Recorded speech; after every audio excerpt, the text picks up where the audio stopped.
ABC साझेदार है जिनकी पूंजी आपको दे रखी है 40,000 रुपये, 30,000 रुपये, 20,000 रुपये, है ना, इनकी पूंजी दे रखी है। B तथा C को लाभ विभाजन के पूर्व 2,000 रुपये तथा 1,500 रुपये वार्षिक वेतन दिया जाता है। उनके लाभ विभाजन के पहले दिया जाता है।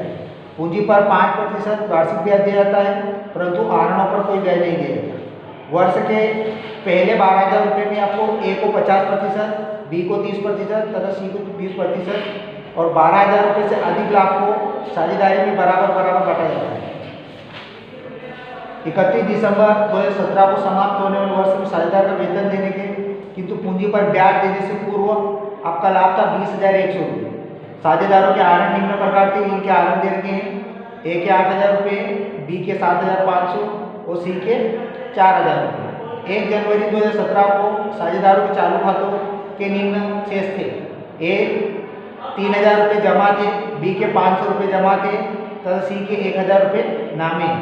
साझेदारों के चालू खाते तथा वर्ष 2017 का लाभ हानि समायोजन खाता बनाना है ना। ये आपके पास है लाभ हानि नियोजन खाता है, समायोजन खाता दोनों को एक ही बोलते हैं ना, नियोजन या समायोजन। 31 दिसंबर 2017 को समाप्त करने वर्ष के डेबिट विवरण राशि। सबसे पहले आपके पास प्रॉफिट दे रखा है 20,100 रुपये। मैं लिखेंगे द्वारा शुद्ध लाभ 20,100 का आपका शुद्ध लाभ दे रखा है ना। उसके बाद आपको पूंजी पर ब्याज देना है 5% पूंजी पर ब्याज देना है। पूंजी कौन कौन सी? A की 40,000 रुपये है, B की 30,000 रुपये है और C की 20,000। उसका 5% आपको देना है। लिखेंगे प्रति पूंजी पर ब्याज, प्रति पूंजी पर ब्याज, ठीक है। A की पूंजी है 40,000 रुपये, 40,000 का 5% बटे 100। उसी प्रकार B की पूंजी है 30,000 रुपये, 30,000 का 5% बटे 100, है ना। C की पूंजी आपको दे रखी है 20,000 रुपये, 20,000 का 5% बटे 100। एक 2 0 से 2 0 कैंसिल कर दिए। 495 है आपके पास, 500 4 बजे 20, 2,000 रुपये एक है। इसी प्रकार 2 0 से 2 0 कैंसिल कर दिया। 395 आपके पास, है ना, 0 0 5 3 15, 1,500 रुपये B के खाते में। इसी प्रकार 1 0 से 1 0 1 0 से 1 0, ठीक है। 295 5 9 5 2 10, 1,000 रुपये इसके खाते में। तीनों को जोड़ दिया ना, 2 3 4, 4,500। अब यहाँ पर वेतन भी दिया हुआ है ना, कि आपको वेतन देना है 2,000 रुपये तथा 1,500 वार्षिक वेतन दिया जाता है। किसको? B और C को वेतन दिया जाता है। लेकिन ये वेतन क्या है कि पूंजी लाभ के पहले का दिया हुआ है। स्पष्ट कहा है 31 दिसंबर 2017 को समाप्त होने वर्ष में साझेदार का वेतन देने के बाद आपके पास 20,100 रुपये था। तो यहाँ पर आपको वेतन नहीं देना है क्योंकि उसको लाभ के पहले ही वेतन दे दिया था। किसको? B और C को। जब साझेदार पूंजी खाता बनाएंगे वहां पर आपको लाभ लेना है। टोटल लगाएंगे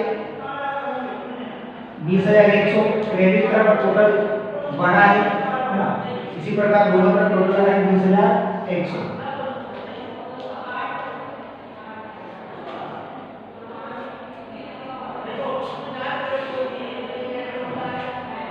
बैलेंस बांट देंगे, बैलेंस बांटते हैं प्रति साझेदारों का पूंजी खाता, प्रति साझेदारों का पूंजी खाता।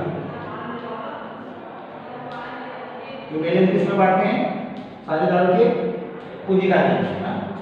A, B एंड C, इन साझेदार A B C, ठीक है। अब देखिए आपके पास यहाँ पर 20,100 रुपये, यहाँ पर टोटल है 20,100। उसमें से आपने 4,500 को माइनस करना, जो बचेगा वही इसका बैलेंस। 4,500 माइनस किया, डेबिट का टोटल 0 0 11 6 5 5 ₹15,600 आपके पास बैलेंस बचा हुआ है। कितना बचा हुआ है? 15,600 आपके पास बैलेंस बचा है, जिसको ए बी सी में बांटना है। 15,600 गुणित 15,600 बी केस में भी, 15,600 सी केस में भी। अब उनका अनुपात दिया होगा तो अनुपात में बांटेंगे, अनुपात नहीं दिया होगा तो बराबर बराबर बांटेंगे। यहाँ पर ए बी सी साझेदार है, उनकी स्थायी पूंजी दे रखी है आपको, ये है ना। यहाँ तक राइट कर लीजिए आप।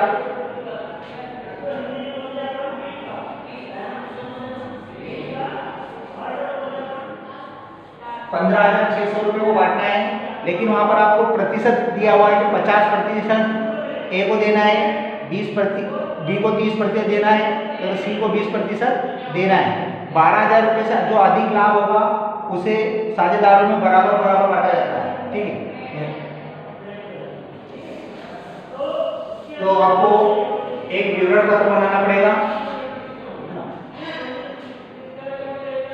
विवरण पत्र बनाते देखना है तो आपके पास 20,100 से आपने क्या माइनस किया? 4,500 माइनस कर दिया, कितना बचा?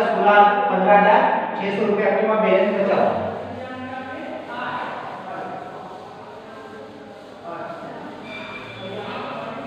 15,600 को बांटेंगे।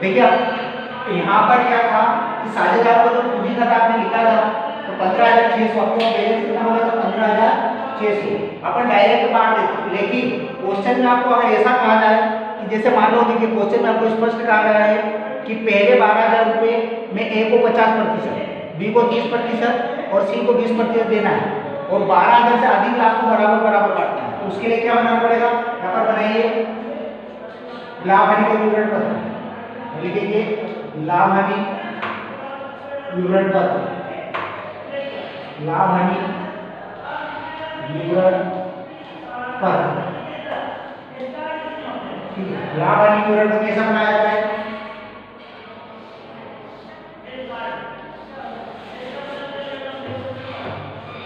विवरण एबीसी बनाइए, इसको एबीसी, ये सी बी जे ए, ठीक है। यहाँ पर लिखेंगे विवरण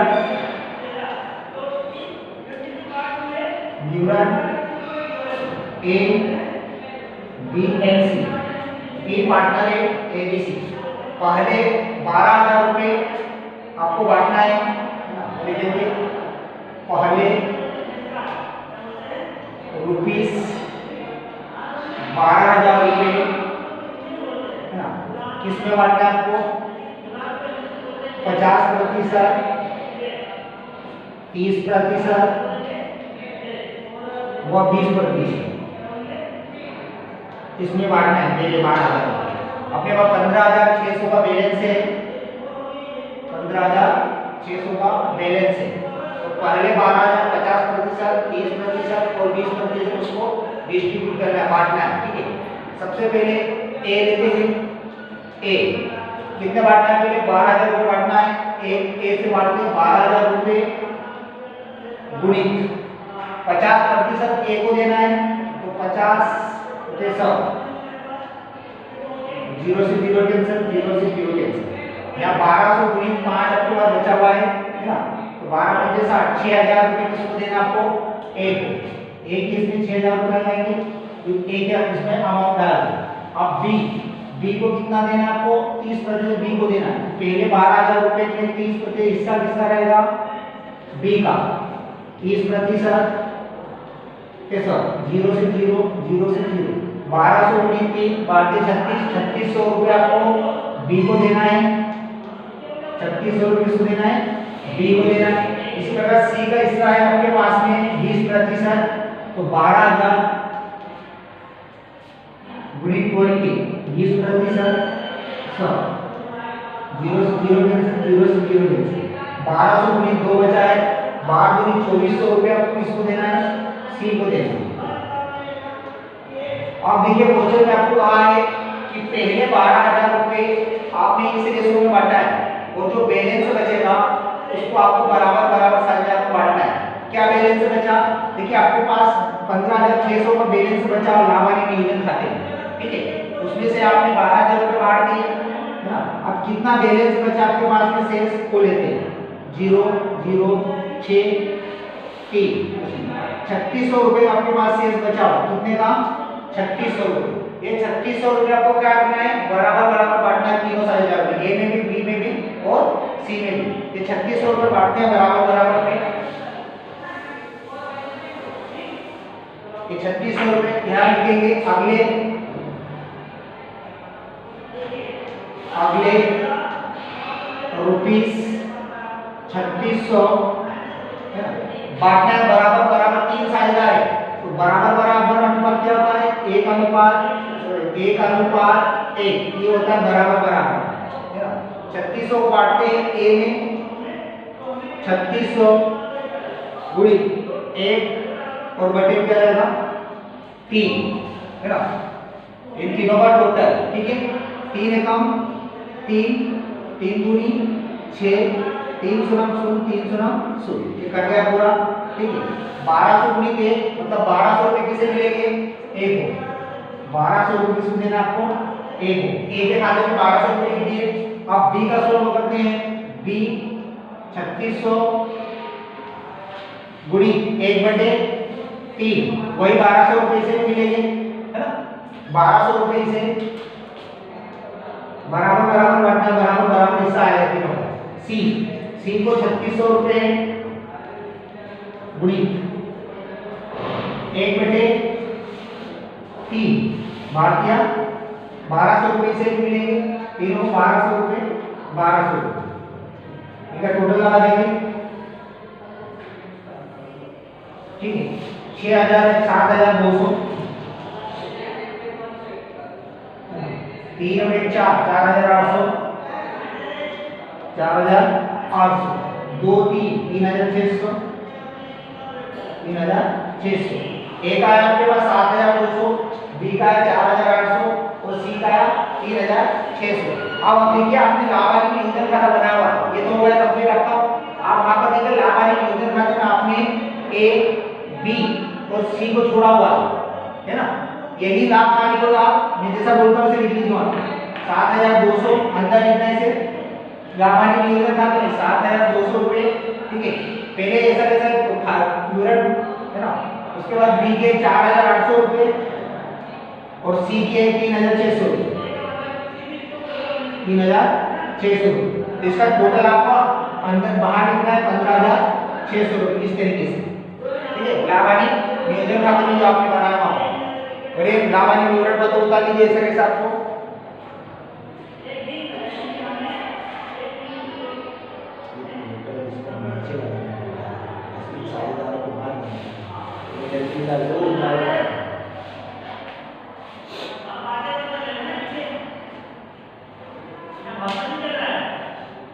ये था आपका लाभानी नियोजन विवरण पत्र था लाभानी का।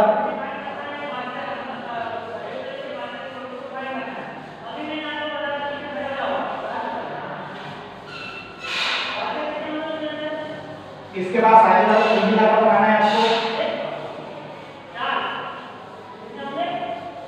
साझेदारों का पूंजी खाता,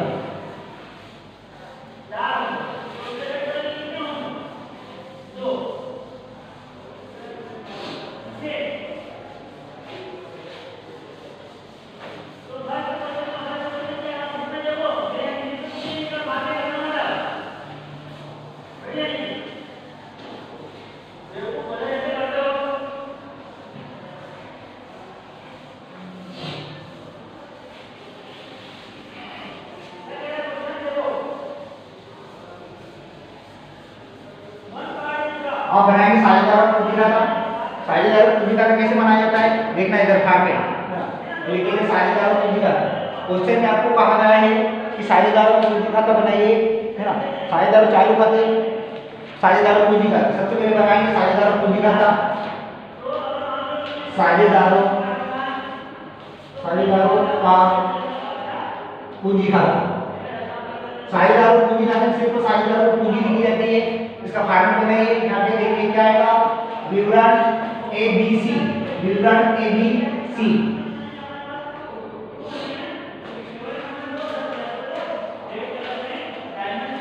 विवरण ABC, विवरण ABC, ये A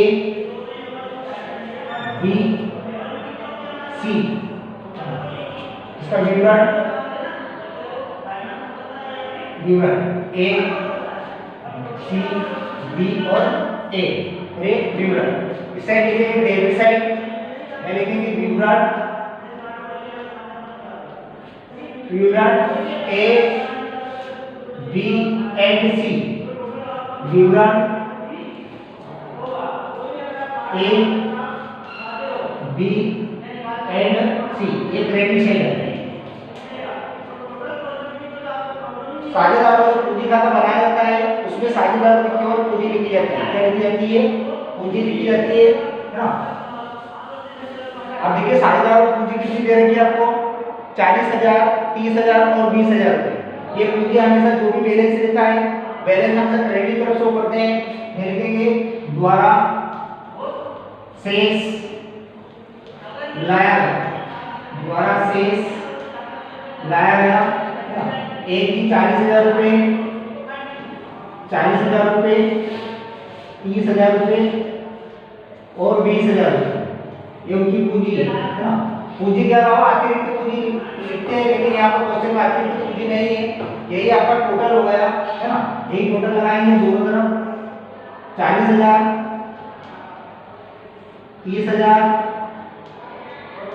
और 20,000, दोनों तरफ से किया आपने इसे, 40,000, 30,000, 20,000। अब यहाँ पर देखिए आपके पास माइनस करने के लिए कुछ नहीं है ना। अगर कुछ नहीं हो तो यही बैलेंस आपका हो जाएगा। क्या लिखेंगे, प्रति शेष नीचे लेंगे, क्या लिखेंगे, प्रति शेष नीचे लेते हैं, प्रति शेष नीचे लेंगे। ये लिखेंगे 40,000, 30,000 और 20,000। ये आपको बना साझेदारों का पूंजी खाता। अब आपको बनाना है साझेदारों के चालू खाते। अब साझेदारों के चालू खाते किस तरीके से बनाए जाते हैं, है ना। इसका ऐसे फॉर्मेट रहेगा, साझेदारों के चालू खाते। हम कहेंगे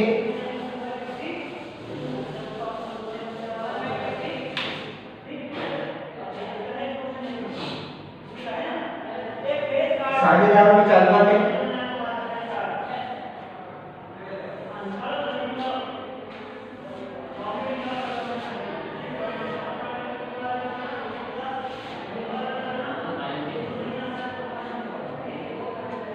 साझेदारों के चालू खाते बनाएंगे।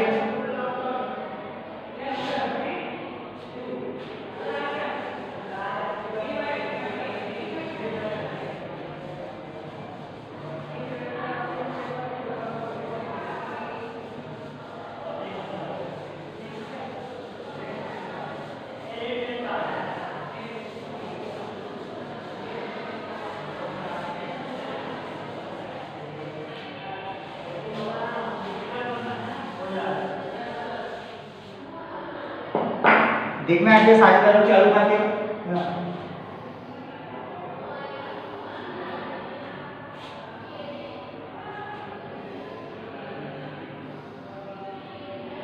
ठीक है। हेडिंग डालेंगे साझेदारों का चालू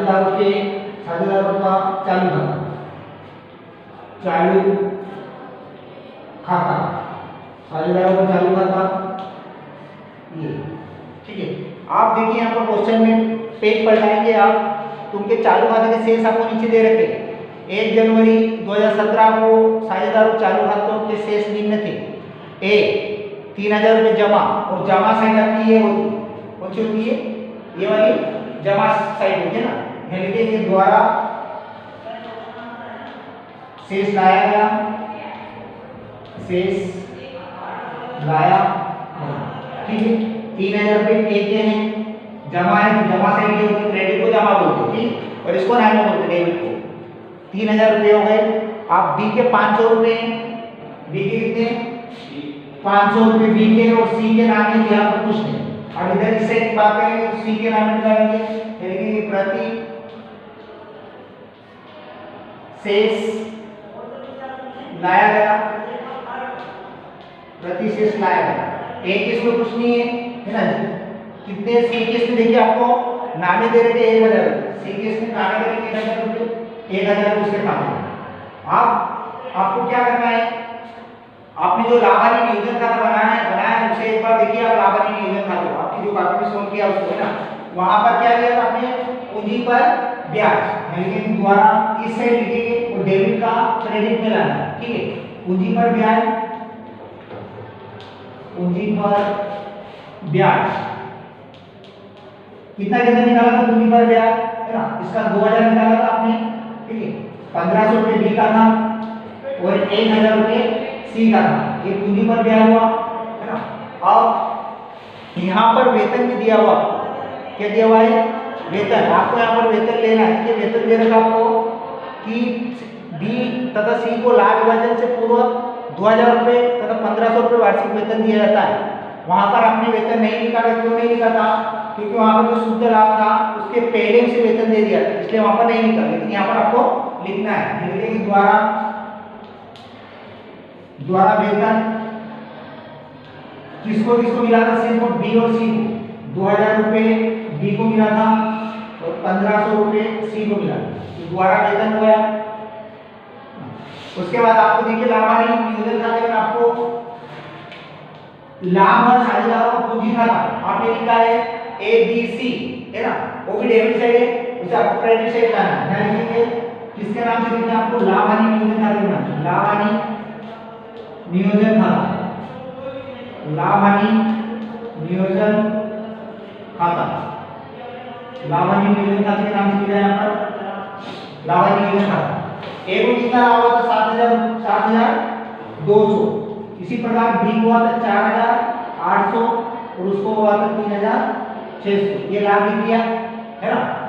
इस ए साइड कंप्लीट हो गई आपकी।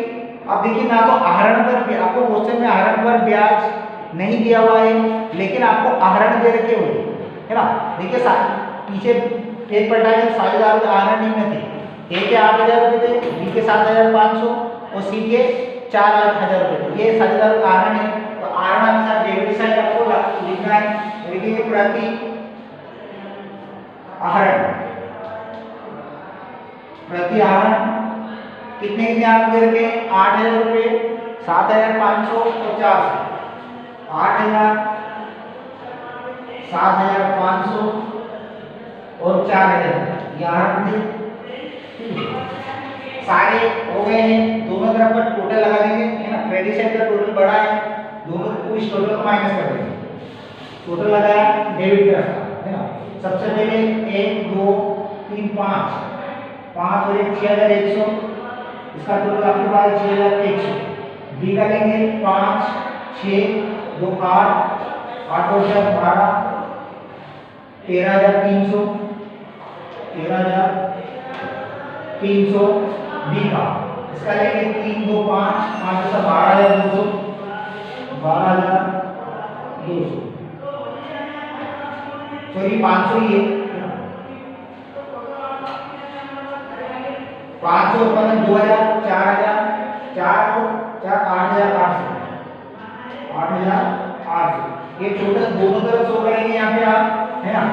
12200, 12200, 8800 और 6100, ठीक है। इस टोटल में से इस टोटल को माइनस कर देंगे, क्या लिखेंगे, प्रति शेष नीचे ले रहे, प्रति शेष नीचे ले रहे। आपके पास 12200 है, उसमें से 8000 माइनस कर दिया आपने, 12200 में से 8000, 12200 में से 8000 माइनस कर 4200, ठीक है। 8,800 में से आपने 7,000 माइनस किया है ना, फिर 1,300 रुपये बचेंगे। 8,800 माइनस 7,500, 0 0 3 1, 1,300 रुपये इसका बैलेंस बचा हुआ है। 5,000 बचे हैं 1,100 रुपये इसका बैलेंस बचा है। ये था आपका साझेदारों का चालू खाता इस प्रकार बनाया है।